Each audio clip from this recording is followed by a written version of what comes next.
Aku mau tanya nih, bagaimana pandangan Mas Sragen TV ini mengenai tata cara nyekar pada adat Jawa? Itu memang harus bawa bunga ya, wajib ya. Ya, yang jelas kalau mau nyekar atau tabur bunga untuk berziarah, yang jelas seseorang itu sesuai dengan urutannya. Kalau menurut adat Jawa ya, yang pasti mandi bersih dulu. Oh, mandi bersih Ya iya dulu. dong, masa mau rembes-rembes mau ke makam. Nah, setelah itu mempersiapkan bunga. Jadi kalau bunga yang seperti adat-adat sekarang itu menurutku asal-asalan, itu ngawur. Karena betapa tidak menghargai, ke makam membawa bunga dibuntel sama plastik. Waduh, waduh, kayak membawakan gorengan. Martabak aja bungkusnya masih bagus, dibungkus pakai box kan.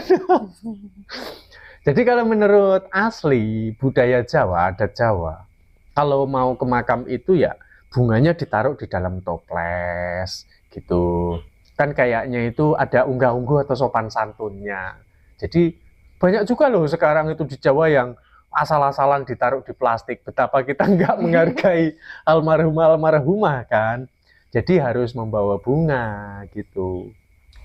Itu kalau misalkan kepepet nih nggak ada bunga itu gimana? Ya nggak bawa bunga sebetulnya nggak apa-apa.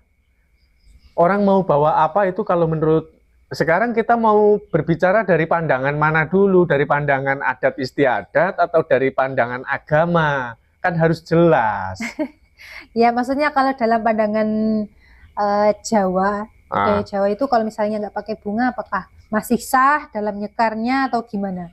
Atau nggak boleh sama sekali? Kalau adat budaya Jawa itu seseorang ziarah bawa bunga itu bagaikan ya kita hidup seperti ini mengkonsumsi nasi. Jadi kalau dalam sebuah acara kalau nggak ada nasi gimana rasanya? Seperti ada orang hajatan nggak ada nasi bagaimana? Ya seperti itu. Jadi ya diusahakan kalau bisa ya bawa bawa bunga gitu. Di adat Jawa kenapa harus bawa bunga?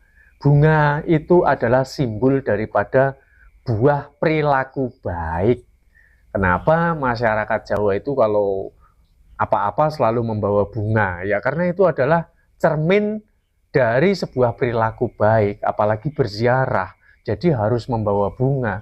Bunga sendiri ada pengertiannya buah perilaku yang baik, dan air itu adalah sesuatu yang netral. Jadi air itu dapat menetralkan. Netral itu dalam arti kata air itu bukan suci loh ya. Kalau dari sudut pandang agama, air itu kan untuk mensucikan mungkin. Kalau dari adat istiadat, air itu adalah sifatnya netral, di mana kita mendoakan seseorang, ya kita itu nggak berharap apapun. Jadi kita nggak berharap minta mbah jambrong, uloh. Nah sejatinya nggak seperti itu. Jadi air itu adalah simbol.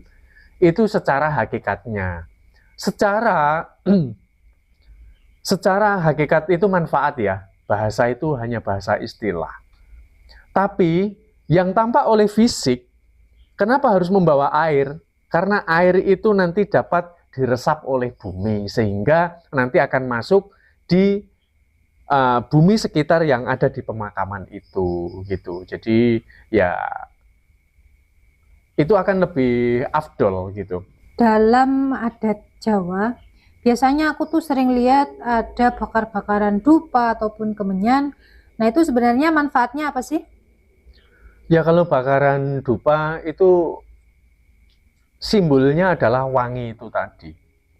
Jadi sebetulnya tidak hanya di Jawa, bahkan di Arab pun yang bakar-bakar banyak. Hanya saja nggak diulas untuk hal itu.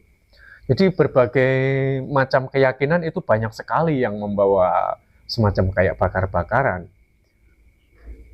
Yang diambil itu adalah sarinya, sari dari wewangian itu sendiri. Kembali lagi, kalau kita datang ke makam pasti yang dibawa ya wewangian itu, gitu. Karena itu adalah simbol daripada buah perilaku. Itu hakikatnya. Tapi juga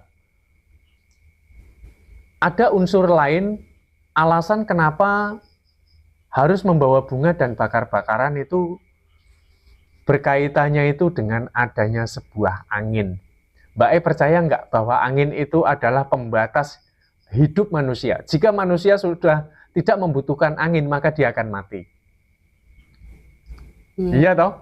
Iya. Nah, seperti itu artinya dari budaya Jawa meyakini bahwa dari aroma wewangian tadi yang bisa mengantarkan ke alam sana itu adalah batas itu sendiri, harus melalui pembatas yang namanya angin.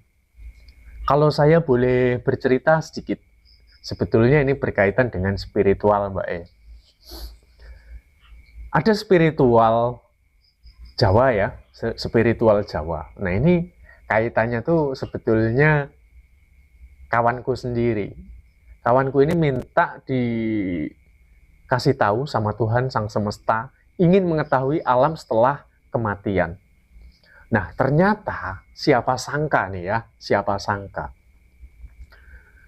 Satu buah ibarat kita membawa bunga atau kita membawa dupa, jika di situ tidak dipasrahkan, tidak ada doa-doa tertentu pada khususon dan umumnya, maka di sana itu akan menjadi rebutan. Itu secara dunia spiritual. Jadi ternyata di sana itu walaupun sudah tidak lapar lagi, tapi merupakan sebuah kebutuhan. Karena orang yang sudah meninggal itu yang dibutuhkan apa? Doa itu sendiri toh. Ya. Dari doa itu sendiri. Terlebih ibarat nasi yang sudah ada lauk pauknya, ada sayur mayurnya, ya seperti itulah di sana. Itu hanya sebuah umpama gitu. Itu dari sisi kebudayaan. Ya seperti itu. Ya, nggak ada yang salah sih. Cuman ini kan sebagai pengetahuan buat orang-orang yang mungkin penasaran dengan tradisi Jawa ya.